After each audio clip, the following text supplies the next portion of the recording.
Hai Pencil Studio.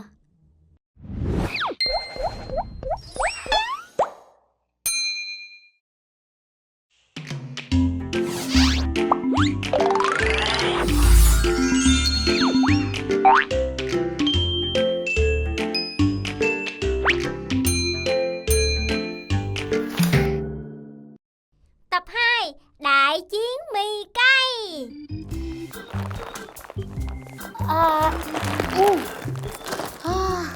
Cuối cùng cũng mua được loại mì này. Cái mì này là của anh Đỏ nè. Mì này là của anh Xanh. Anh Đỏ thích ăn cay cho anh Đỏ 2 gói luôn. Của anh Xanh. Còn cái này là của Vàng. Em Vàng đang làm gì vậy? Em vừa mới đi siêu thị về mua một đống mì luôn nè. Anh đói bụng quá, cho anh một gói mì được không? Em đã mua tới 2 loại lần. 2 loại này đều là những loại mà ngon nhất. Loại này á thì có hương vị cà ri nữa, cũng là mì cay. Còn cái loại mì này á đã cay rồi, còn cộng thêm một chữ cay nữa là Cay 2 chữ cay luôn. Đúng rồi. Cái loại mà anh bị cay xé lưỡi luôn đúng không? Đúng rồi đó, mọi người ai cũng thấy ngon, có một mình anh cay thiệt là cay, anh không ăn được. Bây giờ em đi nấu mì cho anh Bút Chì ăn liền nha. Thôi, anh Bút Chì không ăn đâu. Anh Bút Chì là con trai mà anh Bút Chì không ăn cay được nữa. Vậy đâu phải anh Bút Chì thua em.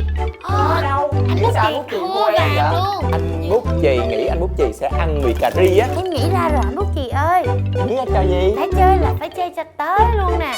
Mình sẽ bốc thăm thử coi mình ăn mì cay hay là mình ăn mì cay cà ri. Yes. Vòng 1. Ăn mì nào đây? Anh sẵn sàng chưa? Sẵn sàng rồi. Thiệt không? Thiệt. Thì bắt đầu. Bây giờ em mở ra trước đi. Cay. Là cay. Các bạn ơi, em Vàng phải ăn mì cay.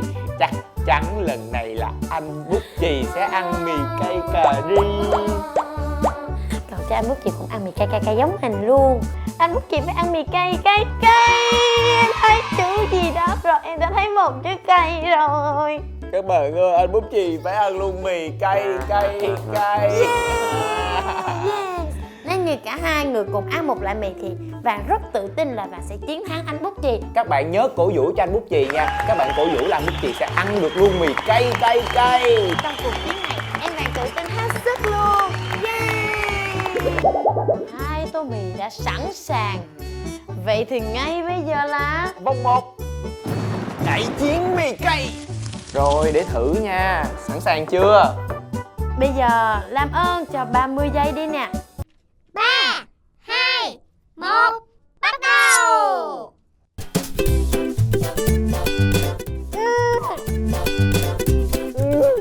Cay quá.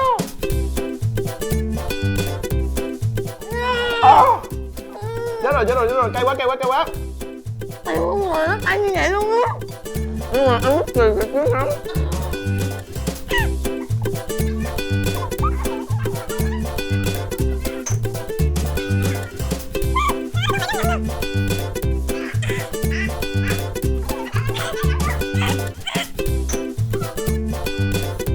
Các bạn ơi, mặt ăn Bút Chì đỏ lên luôn rồi.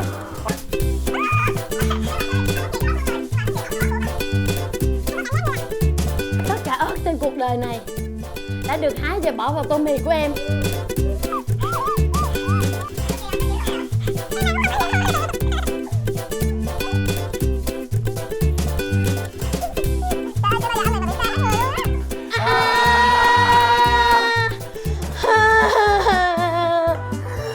Rủ chơi cái trò này vậy. Không biết giữa em với anh Bút Chì thì ai sẽ thắng ha. Để em nhìn anh Bút Chì thử đây nè. Đương nhiên là anh Bút Chì rồi. Chưa chắc anh Bút Chì thắng đâu. Chắc chắn luôn á. Em nhìn qua em thấy anh Bút Chì thua rồi. Nè. Các bạn ơi, tô của anh Bút Chì hay là tô của em Vàng còn nhiều hơn ta? Tô của em Vàng. Thôi đi. Bây giờ em ăn ít hơn anh Bút Chì là em bị phạt rồi. Thôi đi, người ta là con gái làm sao mà người ta ăn nhanh được. Thôi bây giờ em chịu phạt đi ha. Yeah, và bây giờ là anh Bút Chì sẽ bắt đầu hình phạt với em Vàng nha. Dạ.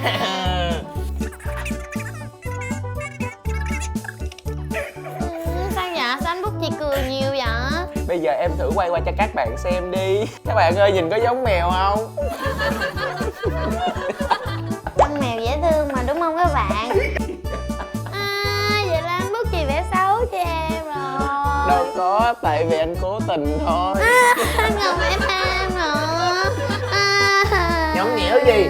Bây giờ em phải thắng cái vòng thi kế tiếp đi. Đúng, phải. Em đã quyết tâm rồi, nhất định vòng sau em sẽ thắng anh. Bây giờ em sẽ sẵn sàng chưa? Được, em đã sẵn sàng rồi. Vậy thì bắt đầu liền nha. Bắt đầu. Câu 2, ăn bằng gì đây? Em Vàng đã sẵn sàng chưa? Làm sao có thể thua 2 lần được? Nhất định là em phải sẵn sàng để phục thù rồi. Đây là 2 lá thăm mà anh Đỏ đã chuẩn bị rồi đó nha. Khi bóc 2 lá thăm này, chúng ta sẽ biết chúng ta ăn tô mì này bằng cái gì. Và điều đặc biệt hơn nữa là chỉ được ăn mì trong thời gian 2 phút. Phút thôi. Ai mà ăn ít hơn là sẽ bị phạt. Nên các bạn ơi, hãy cổ vũ cho Vàng nha. Vàng không muốn bị vẽ thêm rau mèo nữa đâu. Các bạn ơi, các bạn là fan của anh Bút Chì đúng không? Hãy cổ vũ cho anh Bút Chì. Sẵn sàng chưa? Rồi, vô.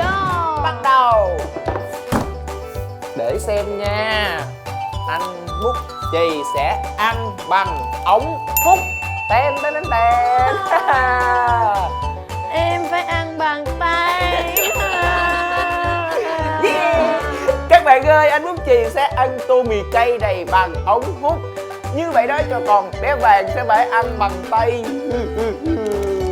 Nhưng không sao, ăn bằng tay thì sao chứ? Ăn bằng tay còn nhanh hơn, còn linh hoạt hơn nữa. Đây là ống hút của anh Bút Chì nè. Còn đây là tay của em Vàng. Em không có gì hết trơn. Các bạn ơi, hãy cổ vũ cho anh Bút Chì nha.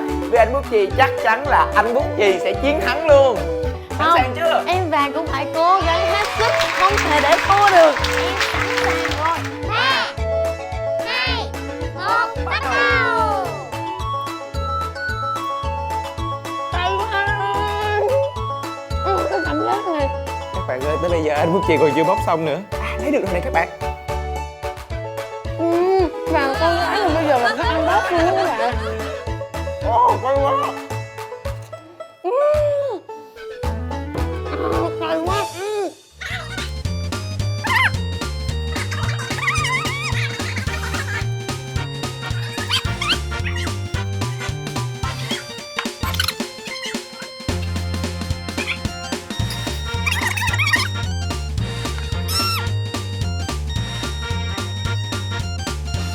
Cay quá các bạn ơi.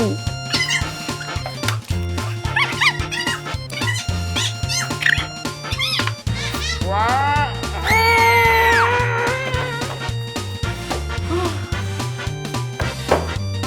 Trời ơi.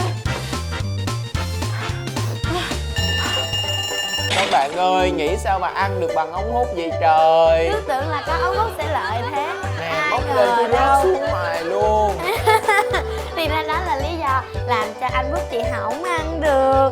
Trong khi đó chỉ bằng tay thôi mà Vàng ăn được nhiều, còn chỉ có nhiêu đây thôi nè. Em thắng rồi. Yeah.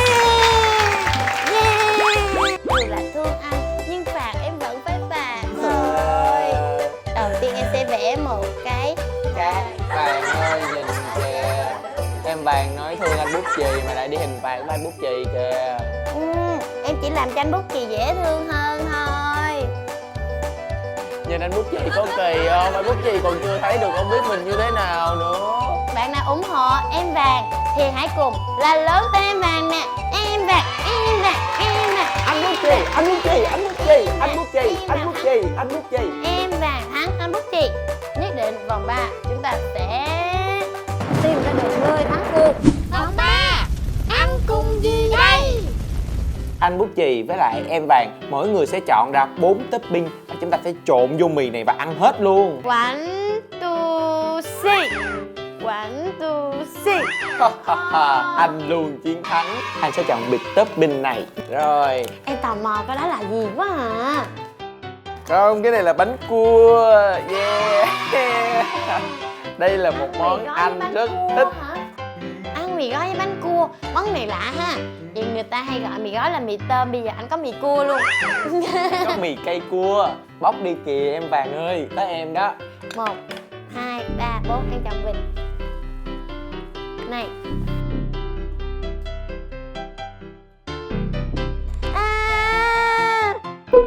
Cái gì vậy?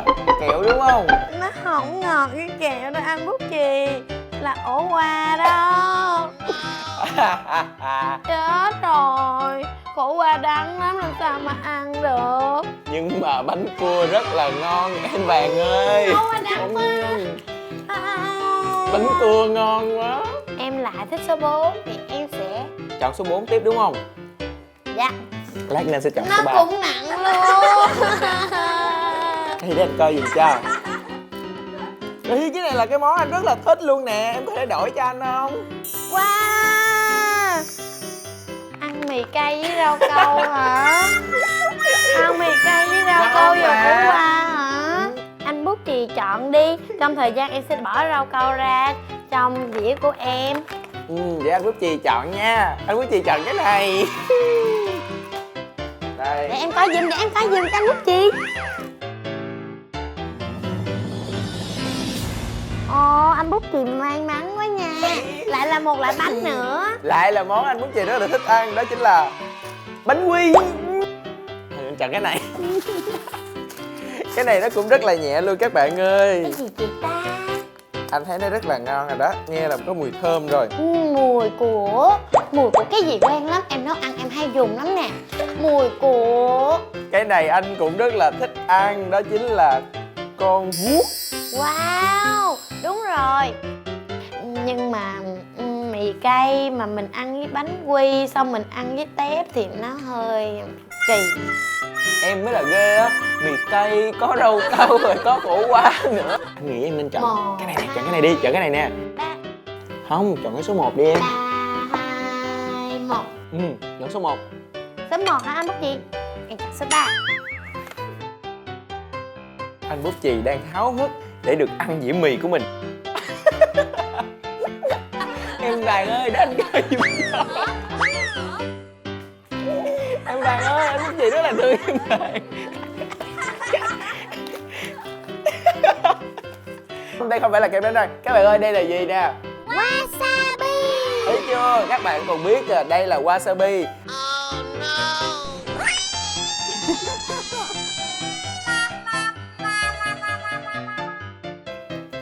Rất là nhẹ luôn.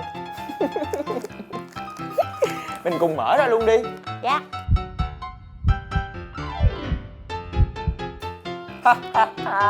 Lại một món anh rất là thích ăn nữa. Chắc chắn là các bạn nhỏ ở nhà cũng thích ăn luôn. Đó chính là rong biển.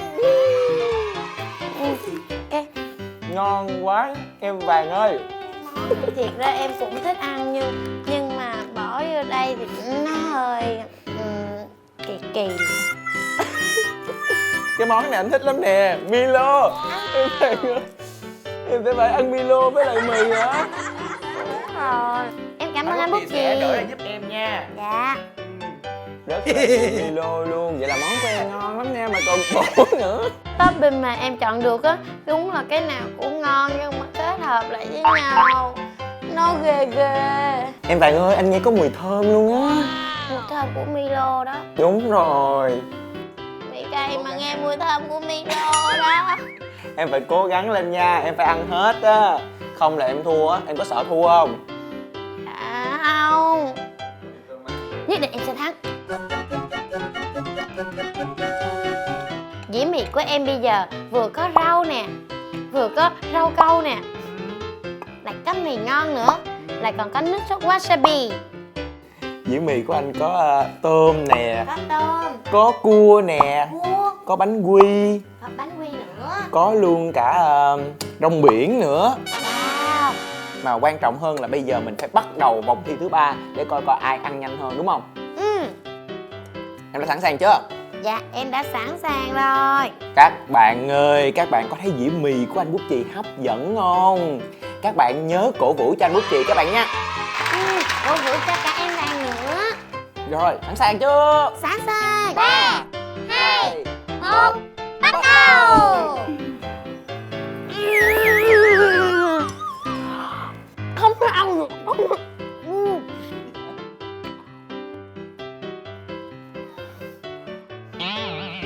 thể ăn được. Cái vị này thật là ghê quá đi.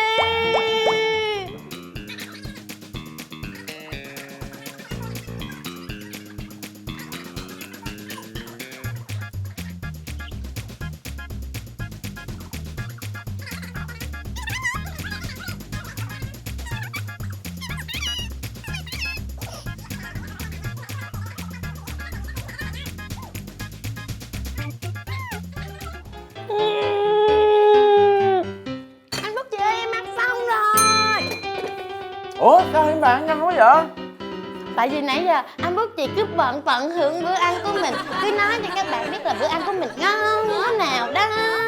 Trong khoảng thời gian đó em bạn đã kịp ăn hết tất cả mọi thứ rồi. Các bạn ơi, như vậy là anh Út Chì thua rồi. Anh Phúc chị thua rồi. Các bạn ơi, bây giờ em bạn không nghĩ ra được cái gì để phạt anh Phúc chị hết trơn. Nên khi nào các bạn xem xong clip này, các bạn hãy suy nghĩ giùm em bạn, sau đó comment ngay ở dưới để em bạn có thể đọc được những hình phạt nào hay và thú vị nhất sẽ được em bạn chọn để phạt anh Phúc chị vào kỳ sau nha. Anh Phúc chị ơi, nãy giờ em quên mất, mình ăn hết mì của anh đỏ với anh xanh luôn rồi. Mình ăn quá trời luôn. Chết rồi, bây giờ mình phải đi mua mì trả lại cho anh đỏ với anh xanh ngay thôi. Đi siêu thị ngay đúng không? Mình đi liền thôi. Đi nha. Đúng rồi. Xin chào các bạn. Trong tuần vừa qua, Vàng đã tìm ra 3 bạn nhỏ khi comment vào clip bể slime khổng lồ để may mắn được bọn mình trao nhân hũ slime dễ thương này nè. Và 3 bạn nhỏ may mắn đó chính là Trần Cao Tài 5 tuổi, Thái Ngọc Vân 4 tuổi, Trần Minh Khang 5 tuổi. Những bạn nào chưa nhận được quà thì cũng đừng buồn nha, bởi vì Vàng còn rất nhiều phần quà hấp dẫn với những clip sau nữa nè.